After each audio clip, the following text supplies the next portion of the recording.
दोस्तों, horror night एके channel में आपका फिर से एक बार स्वागत है। दोस्तों, आज की हमारी कहानी का नाम है पुणे टू अंबोली। लेखक R.P.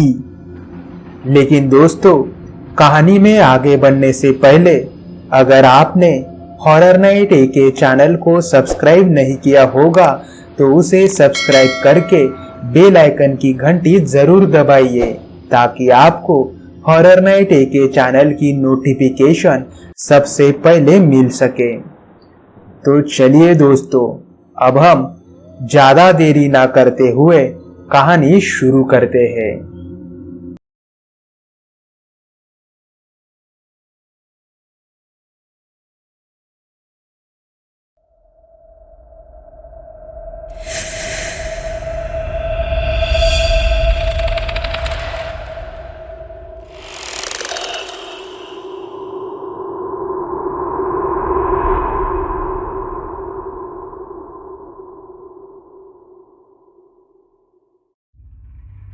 हाल ही में बारिश का मौसम शुरू हुआ था। राजेश और उसके दोस्तों ने अंबोली घाट को घूमने जाएंगे ऐसा प्लान बना दिया था। संडे को दोपहर को निकलेंगे ऐसा बोल के राजेश ने अपनी बैग पैक करना शुरू कर दी और उसमें एक तरफ से राजेश की माँ उसे बार बार बोल रही थी, राजेश बेटा ठीक से जाना, और हाँ, अंबोली घाट में बारिश भी ज्यादा होती है तो गाड़ी जरा धीरे चलाना। और मैंने सुना है कि उस अंबोली की तरफ कुछ भूतिया जगह भी है। उस पर राजेश हंस के बोला, क्या भूतिया जगह? अरे माँ, कुछ भी नहीं रहता है वह, यह सब हमारे दिल का वहम है, बाकी कुछ भी नहीं। और तुम फिक्र मत करो, मैं धीरे से गाड़ी चलाऊंगा और धीरे से घर भी वापस आऊंगा, ठीक है? उतने में राजेश के दोस्त उसे उसके घर के नीचे से आवाज दे रहे थे, राजेश राजेश, हो गया क्या? तो घर में से राजेश बोला, हाँ हाँ, बस मैं अभी आया। चलो माँ, अब मैं आता हूं। और ऐसा बोलकर राजेश घर के बाहर निकला। राजेश ने पार्किंग में रखी हुई अपनी 4 व्हीलर निकाली और अपने दोस्तों के साथ वह पुणे से अंबोली के लिए रवाना हो गया। बाहर बारिश काफी ज्यादा हो रही थी और उसमें यह सब दोस्त गाड़ी में काफी जोर जोर से गाना बोलते हुए जा रहे थे। कब उन्होंने पुणे का रास्ता पार किया वह उनको समझ में भी नहीं आया था। उस वक्त रात के तकरीबन 8:30 बज चुके थे और बाहर काफी मूसलाधार बारिश हो रही थी। राजेश गाड़ी चला रहा था। अचानक ही गणेश ने राजेश को गाड़ी रुकवाने को बोला, अरे राजेश, जरा गाड़ी तो रुकवाना, मुझे यहाँ पर रास्ते के साइड में एक होटल दिख रहा है, चलो ना, हम वहां पर जाकर खाना खाते हैं और बारिश थोड़ी सी कम हुई कि हम फिर से निकलेंगे। हाँ हाँ ठीक है, चलो। ऐसा बोलकर राजेश गाड़ी के बाहर निकला। फिर राजेश और गणेश के साथ साथ सुधीर और आनंद भी गाड़ी के बाहर उतर गए। उन चारों ने काफी अच्छे से बातें करते करते होटल में खाना खा लिया। आज बारिश तो रुकने का नाम ही नहीं ले रही है, ऐसा गणेश बोला। हाँ ना यार, चलो हम गाड़ी में जाकर बैठते हैं, सुधीर बोला और वो कार में जाकर बैठ गया। उतने में होटल का एक वेटर जिसने राजेश को आवाज लगाई, सुनो साहब, कहाँ निकल रहे हो और वह भी इतनी बारिश में? अरे अंबोली घाट घूमने जा रहे हैं। ऐसा बोलकर राजेश अपनी गाड़ी की तरफ आ गया। अच्छा अच्छा ठीक है साहब, ध्यान से जाना। और हाँ साहब, उस नए वाले रास्ते से ही जाना, गलती से भी उस नीचे के पुराने वाले रास्ते से मत जाना। ऐसा वह वेटर राजेश को बोल रहा था। वह हम देख लेंगे कि हमें कहां से जाना है। ऐसा बोलकर राजेश अपनी गाड़ी में बैठ गया। क्यों रे राजेश, कितनी देर लगा दी? और इतना क्या बोल रहा था तू उस वेटर से? ऐसा सुधीर गुस्से वाला मुंह बनाकर बोला। कुछ नहीं रे, जाने देना, वह वेटर शायद मुझे पागल दिख रहा है, कुछ भी बके जा रहा था। चलो ठीक है, अब हम निकलेंगे। ऐसा बोलकर राजेश ने गाड़ी शुरू की। तब रात के तकरीबन 10 बज चुके थे। राजेश गाड़ी चला रहा था, लेकिन गाड़ी चलाते चलाते वह अब काफी थक भी गया था। उसे लगा कि गणेश, सुधीर और आनंद, इनमें से किसी को भी गाड़ी चलाने को बोलूंगा, पर कुछ फायदा नहीं। यह तीनों तो अपने ही नींद में मस्त हो गए थे। ऐसा मन ही मन राजेश बोलकर गाड़ी चला रहा था। अब बारिश काफी मूसलाधार हो रही थी। रास्ते पर गाड़ियां अभी ज्यादा दिख रही थी और बारिश की वजह से ट्रैफिक भी ज्यादा बढ़ रही थी। उस वजह से राजेश काफी चिढ़ रहा था और उसने अपनी गाड़ी रास्ते के एक साइड में खड़ी कर दी। उस रास्ते पर राजेश को एक चाय का ठेला दिखा, तो राजेश ने उस चाय के ठेले वाले को आवाज लगा दी और उसे कार के पास बुलाया। वह ठेले वाला आदमी कार के पास आ गया। राजेश उसे बोला, चाचा जी, यह आगे वाला रास्ता अंबोली घाट की तरफ ही जाता है ना? तो वह आदमी बोला, हाँ हाँ साहब, यह रास्ता उधर ही जाता है। अच्छा अच्छा ठीक है, राजेश बोला। और वह जो बाजू में एक दूसरा रास्ता दिख रहा है, वो किधर जाता है चाचा जी? कौन सा रास्ता साहब? चाचा जी बोले। अच्छा, वह भी अंबोली की तरफ ही जाता है, पर रात को उस रास्ते पर से कोई भी नहीं जाता है साहब। वह पुराना रास्ता है ना, और उस रास्ते पर काफी अजीब अजीब घटनाएं घटती ही रहती है साहब। बेहतर होगा कि आप इस नए वाले रास्ते से ही जाएं। उस पुराने वाले रास्ते का ख्याल आप छोड़ दें। ऐसा बोलकर वह आदमी अपने चाय के ठेले के पास गया। फिर राजेश भी अपनी गाड़ी में बैठ गया। राजेश ने गाड़ी स्टार्ट की। उतने में सुधीर की नींद खुली। क्यों रे राजेश, किससे बात कर रहा था? सुधीर बोला। तो राजेश ने कहा, अरे उस चाय वाले चाचा जी से बात कर रहा था। वह बोल रहे थे कि उस पुराने वाले रास्ते से मत जाओ, नए वाले रास्ते से जाओ। सुधीर तो पहले से ही डरपोक था। वह राजेश को डरते डरते बोला, यार राजेश, फिर हम ऐसे करते हैं, हम उस नए वाले रास्ते से ही जाते हैं। क्या पता पुराने वाले रास्ते में कुछ हो गया तो क्या करेंगे? तो राजेश बोला, तू चुप बैठ, उस नए वाले रास्ते पर कितनी ज्यादा ट्रैफिक है देख। अगर हम उस नए वाले रास्ते से गए ना, तो हमें अंबोली में पहुंचने के लिए सुबह हो जाएगी। ऐसा बोलकर राजेश ने अपनी गाड़ी उस पुराने वाले रास्ते पर ले ली। उतने में गणेश और आनंद भी नींद से जाग उठे। आनंद ने पूछा, राजेश, और कितना टाइम लगेगा हमें अंबोली पहुंचने के लिए? तो राजेश बोला, अरे 2 किलोमीटर का छोटा घाट है, यह हमने अगर पार कर लिया तो समझो हम पहुंच ही गए। फिर वह चारों जन गप्पे लड़ाते हुए कार में जा रहे थे। उतने में अचानक ही राजेश का ध्यान रास्ते के साइड में गया और उसने अचानक ही काफी जोर से ब्रेक मारे। क्या हुआ राजेश, गाड़ी क्यों रोक दी? गणेश ने पूछा। अरे वो देखना उधर, उस रास्ते के बाजू में कोई तो भी बैठे वाला है। ऐसा बोलकर राजेश ने अपने गाड़ी की कांच नीचे कर दी और वह बाहर देखने लगा।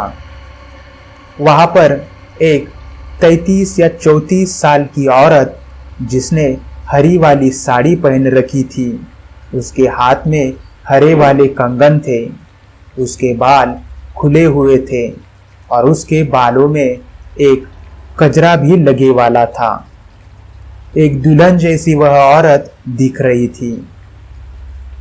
अरे यार, इतनी रात को इस भयानक रास्ते पर यह अकेली औरत क्या कर रही है? ऐसा राजेश ने अपने दोस्तों से पूछा। क्या मालूम, जाने देना, छोड़, अपने को क्या करने का है, तू गाड़ी शुरू कर, ऐसा गणेश बोला। यार तू पागल है क्या गणेश? वो औरत कौन से तो भी प्रॉब्लम में होगी, रुक अभी मैं पूछ के आता हूं। ऐसा बोलकर राजेश ने तुरंत ही उस औरत को आवाज लगाई। हेलो हेलो मैडम, आप इतनी रात को यह क्या कर रही हो? आप अकेली हो क्या? वह औरत राजेश की तरफ देख रही थी और उसे कुछ भी बात नहीं कर रही थी, सिर्फ अपने हाथों से उसे जाने का इशारा कर रही थी। फिर राजेश अपने गाड़ी से नीचे उतरता है और उस औरत के पास जाता है और वह फिर उस औरत को पूछने लगता है, मैडम आप इतनी रात को इस सुनसान रास्ते पर क्या कर रही हो? तो फिर वह औरत राजेश की तरफ देखती है और जोर जोर से रोना शुरू कर देती है। अब क्या बोलूं मैं आपको, मेरा होने वाला पति मुझे इस रास्ते पर छोड़कर कहाँ चला गया, मुझे कुछ भी मालूम नहीं, मैं उसे ही ढूंढ रही हूँ। ऐसा वह औरत राजेश को रोते रोते बता रही थी। अच्छा अच्छा ठीक है, कोई बात नहीं, हम आपकी मदद कर देंगे मैम, आप हमारी गाड़ी में चलिए, आपके पति को हम ढूंढ देंगे। तो फिर वह औरत बोली, नहीं नहीं, मैं तुम्हारे साथ नहीं आऊंगी, मेरा पति आया कि मैं उसके साथ ही जाऊंगी। ऐसा बोलकर उस औरत ने गाड़ी में बैठने से इनकार कर दिया। सुनो मैडम, इतने सुनसान रास्ते पर आप जैसी अकेली औरत का रुकना ठीक नहीं है, इसलिए मैं आपको हमारे गाड़ी में चलने को बोल रहा हूँ। कोई बात नहीं, आपकी मर्जी, जैसा आप ठीक समझे। ऐसा बोलकर राजेश अपनी गाड़ी की तरफ आ गया और गाड़ी में बैठ गया। तभी वह औरत बोली, रुको रुको, मैं भी आती हूँ आपके साथ। तो वह औरत गाड़ी के पास आ गई और गाड़ी में बैठ गई। फिर इधर गणेश, सुधीर और आनंद राजेश के बारे में कुछ बातें करने लगे थे। गणेश फुसफुसाते हुए बोला, यार क्या जरूरत थी उस औरत को अपने साथ गाड़ी में लेने की? हाँ ना यार, पहले ही हम लेट हो गए हैं और उसमें इस राजेश ने उस औरत को अब हमारे साथ ले लिया है। ऐसा बोलकर सुधीर पीछे की सीट पर गणेश और आनंद के पास जाकर बैठ गया। राजेश ने गाड़ी शुरू की। आप कहाँ पर जा रहे हो? वह औरत बोली। हम यहीं पर अंबोली घाट घूमने के लिए जा रहे हैं। राजेश ने हंसकर जवाब दे दिया। वैसे आपके हस्बैंड आपको इस घाट पर अकेला कैसे छोड़कर चले गए? पता नहीं, वह औरत बोली। अब बारिश रुक गई थी और बाहर काफी अच्छी हवा भी आ रही थी, पर सब जगह एक डरावना सन्नाटा छा गया था। उस पूरे रास्ते पर राजेश की गाड़ी के सिवा दूसरी कोई भी गाड़ी नजर नहीं आ रही थी। अब रात के तकरीबन 1 बज चुके थे। वाह, कितना अच्छा मौसम है ना? ऐसा बोलकर आनंद ने अपनी खिड़की की कार नीचे कर दी। बहुत अच्छा है। अरे यार राजेश, थोड़ी देर के लिए गाड़ी रोकना। थोड़ा मूड भी फ्रेश कर लेते हैं और तुझे भी जरा अच्छा लगेगा, ऐसा गणेश बोला। तो राजेश ने हाँ बोलकर गाड़ी रुकवा दी। फिर वह चारों गाड़ी के नीचे उतरकर बातें कर रहे थे। अरे यार, हम इतना अच्छा घूमने के लिए आए हैं और हमने अभी तक एक सेल्फी भी नहीं ली है, ऐसा बोलकर सुधीर सेल्फी निकालने लगा और वीडियो शूटिंग भी करने लगा था। वह औरत कार में अकेली ही बैठी हुई थी। आपको कुछ चाहिए क्या, पानी वगैरह, ऐसा राजेश ने गाड़ी के पास आकर उस औरत से पूछा। तो वह औरत बोली, नहीं नहीं, मुझे कुछ नहीं चाहिए, मैं ठीक हूं। अच्छा ठीक है, अगर आपको आराम करने का हो तो गाड़ी में कर लीजिएगा, हम यही गाड़ी के पास है, ऐसा बोलकर राजेश अपने दोस्तों के पास चला गया और वह चारों जन फिर से बात करने में मगन हो गए। अरे यार, हमने आते आते वेफर्स के पैकेट लाए थे ना, रुको मैं गाड़ी से लेकर आता हूं, ऐसा बोलकर सुधीर गाड़ी के पास गया।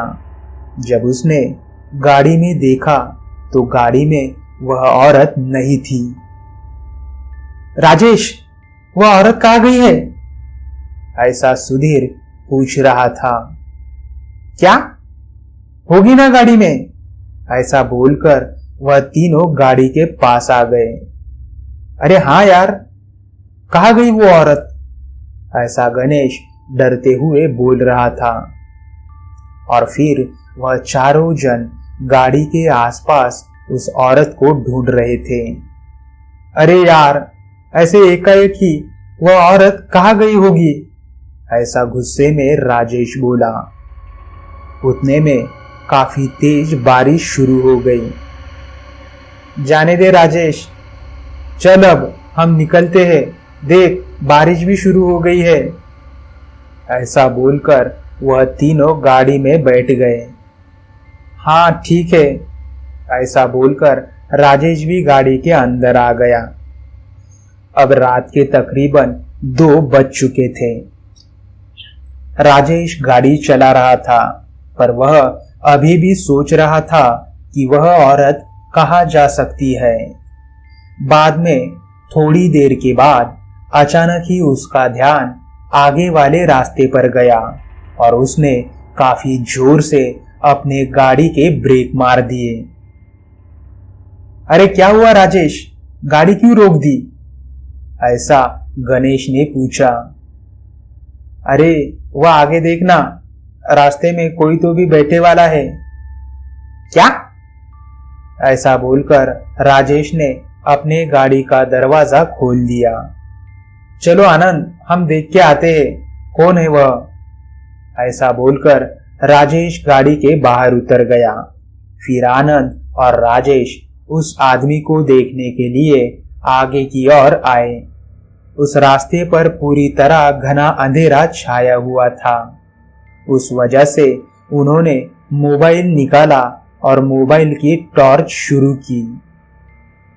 अरे आनंद, कोई तो भी आगे की साइड में अपना मुंह करके बैठा हुआ है, ऐसा दिख रहा है, देख देख उसकी पीठ हमारी तरफ है, ऐसा बोलकर राजेश जल्दी जल्दी चलते हुए आगे आ गया। और उसने जो देखा वह देखकर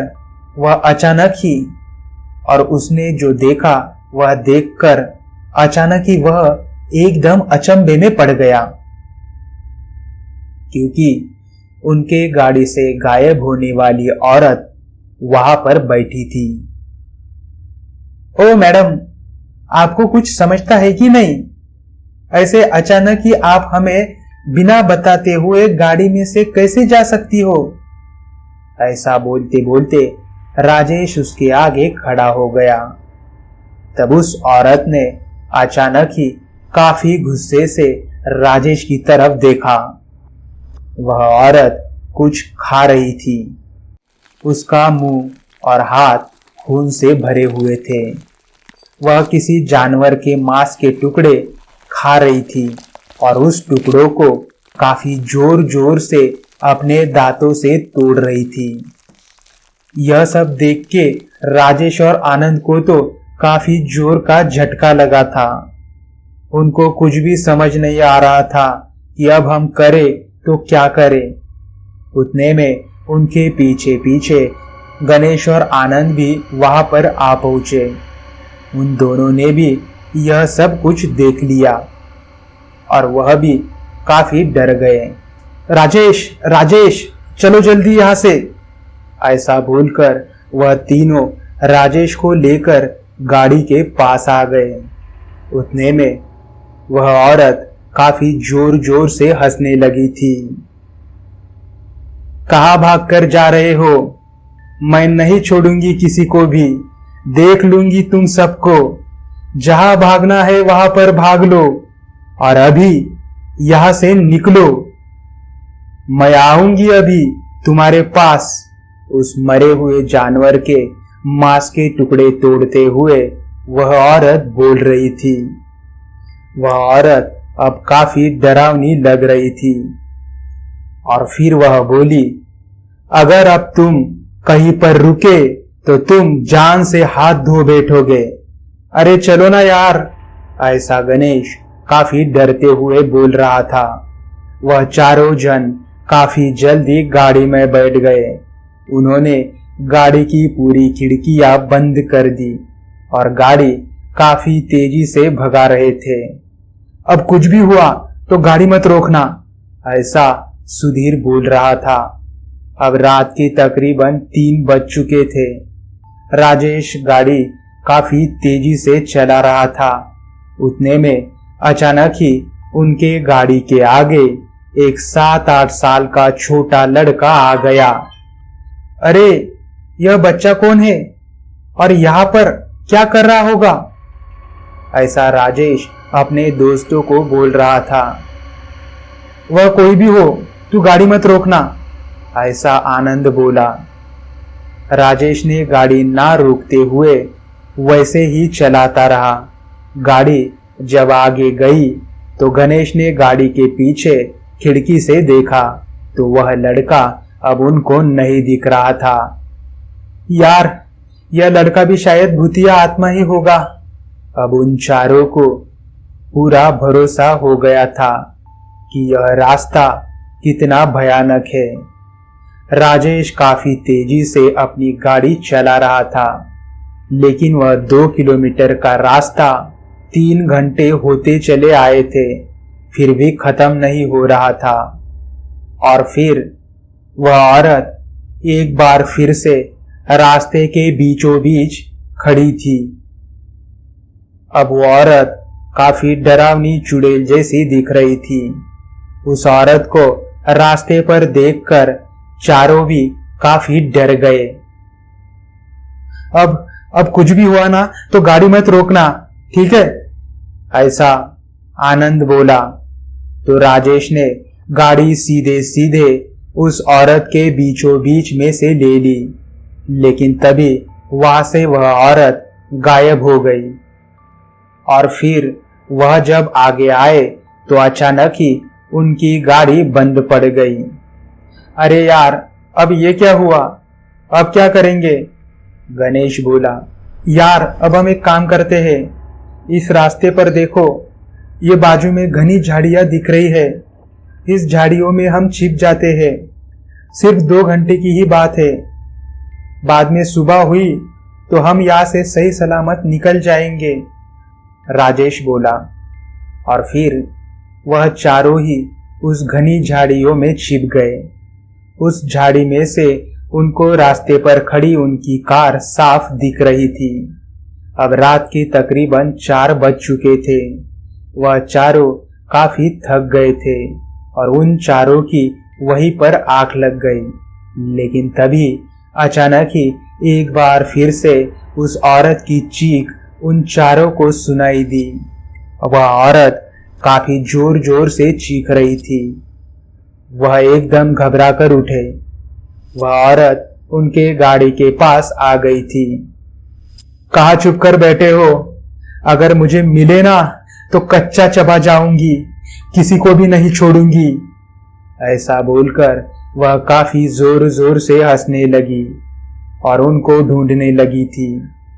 अरे यार राजेश, अगर यह औरत हमें ढूंढते ढूंढते हमारे पास आ गई ना, तो आज हम मर जाएंगे।